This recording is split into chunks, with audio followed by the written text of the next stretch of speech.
بالله من الشيطان الرجيم. بسم الله الرحمن الرحيم. هو الذي جعل لكم الأرض ذلولا فامشوا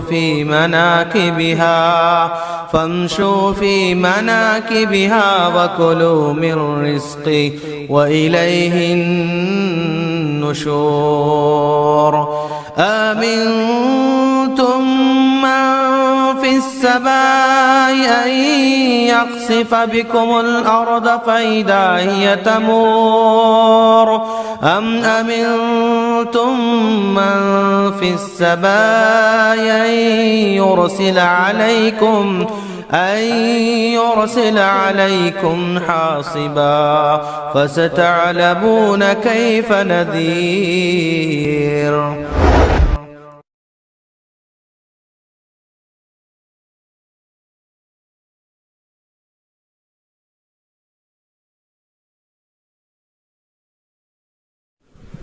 السلام علیکم ورحمۃ اللہ وبرکاتہ. الحمد للہ رب العالمین والصلاة والسلام علی رسولہ النبی الکریم اما بعد. فقد قال اللہ تبارک وتعالی فی القرآن المجید والفرقان الحمید. فاعوذ باللہ السمیع العلیم من الشیطان الرجیم. یا بنی اقم الصلاۃ وامر بالمعروف وانہی عن المنکر واصبر على ما اصابك ان ذلك من عزم الامور. ذی وقار علماء کرام، ناظم جلسہ، معزز و محترم حاضرین و حاضرات، وقت کا خیال کرتے ہوئے میں آپ کے سامنے چند لمحات میں اپنی بات کو ختم کروں گا. الحمدللہ اللہ کے فضل و کرم سے آج کے اس اجلاس سے علماء اکرام نے مختلف موضوعات پر اپنے اپنے انداز میں قرآن و حدیث کی روشنی میں انتہائی اہم ترین باتیں ہمارے سامنے رکھی ہیں.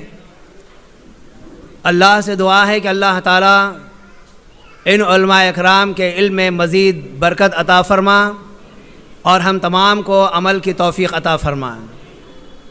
میں اس موقع پر مزید کچھ کہے بغیر حلقہ کلثوم پورہ اور مستعد پورہ اور دیگر نوجوانوں کا بے حد مشکور و ممنون ہوں، جنہوں نے اس عظیم الشان اجلاس کے لیے محنت و مشقت کی اور اس سلسلے میں کئی ایک تکالیف کا سامنا کرنا پڑا اور اللہ ذوالجلال والاکرام کو جو منظور تھا وہی ہوا. ہو سکتا کہ اتنی بہترین باتیں صرف یہاں کے حاضرین کے مقدر میں اللہ نے رکھ دی تھی، اس لیے یہ پروگرام اس مقام پر ہوا. میں آپ کے سامنے سورہ لقمان کی ایک آیت پڑھی ہے جس میں حضرت لقمان نے اپنے بیٹے کو نصیحت کی، یا بنی اقم الصلاۃ، اے میرے بیٹے نماز قائم کر، وامر بالمعروف وانہی عن المنکر، معروفات کا حکم دے اور منکرات سے روک، واصبر علی ما اصابک، اور اس راہ میں جو تکالیف اور مشکلیں آئے اس پر تو صبر کر، ان ذالک من عزم الامور، اور یہی بڑی ہمت اور حوصلے کا کام ہے. میرے عزیز ساتھیوں، آپ نے جو کام انجام دیا ہے یہی کام ہمارے اسلاف کا تھا اور یہی کام ہمارے نبی صلی اللہ علیہ وسلم کا اور اس سے پہلے سارے انبیاء کرام کا تھا. ایسے وقت میں معروفات کی تعلیم دینا، منکرات سے روکنا، یہ بہت اہمیت کی بات ہے. اور جب کوئی انسان اللہ کی راہ میں آگے بڑھتا ہے، لوگوں کو معروفات کی تعلیم دینے لگتا ہے، منکرات سے روکنے لگتا ہے، تو اس سلسلے میں کئی ایک قسم کی رکاوٹیں اس کے لیے آتی ہیں، کئی ایک مسائل اس کے لیے آتے ہیں، کئی مصائب سے اور دشواریوں سے اسے گزرنا پڑتا ہے۔ اسی لیے ساتھ یہ بات بیان کر دی گئی ہے کہ ایسے کٹھن حالات میں ہمیں صبر سے کام لینا ہے۔ مطلب یہ کہ گھبرا کر خاموش نہیں بیٹھنا ہے، خوف زدہ نہیں ہونا ہے، بلکہ صبر کے ساتھ۔ اور یہاں پر ایک بات یاد رکھیے، جب کبھی ایسا معاملہ آ جائے، اپنی زبانوں کو، اپنے جذبات کو اور اپنے اخلاق اور کردار کو صحیح طور پر استعمال کرنا ہے، آپے سے باہر نہیں ہونا ہے، غلط گفتگو نہیں کرنا ہے، اپنے ہاتھ اور پیر کا غلط استعمال نہیں کرنا ہے، اپنے بھائیوں کے تعلق سے غلط سوچ قائم نہیں کرنا ہے، بلکہ جو مسائل آئے ہیں ان پر صبر کرتے ہوئے ان کے حق میں دعا کرنا ہے اور اپنے کام کو جاری رکھنا ہے۔ اسی لیے کہا گیا ہے، یہ بہت حوصلے اور ہمت کی بات ہے۔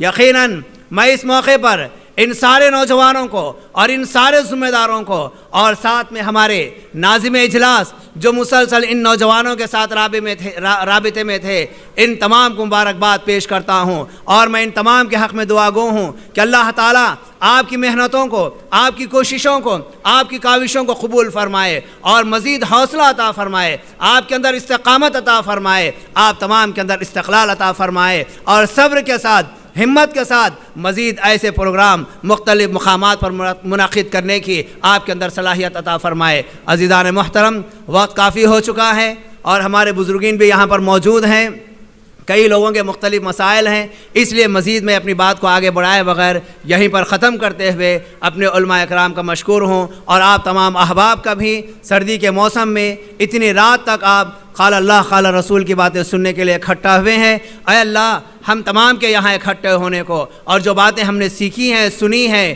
اللہ اس پر عمل کرنے کی ہمیں توفیق عطا فرما۔ اے اللہ ہمارے مل بیٹھنے کو قبول فرما اور ہماری لغزشوں کو معاف فرما۔ سبحان ربک رب العزت عما یصفون وسلام علی المرسلین والحمد للہ رب العالمین۔ السلام علیکم ورحمۃ اللہ وبرکاتہ۔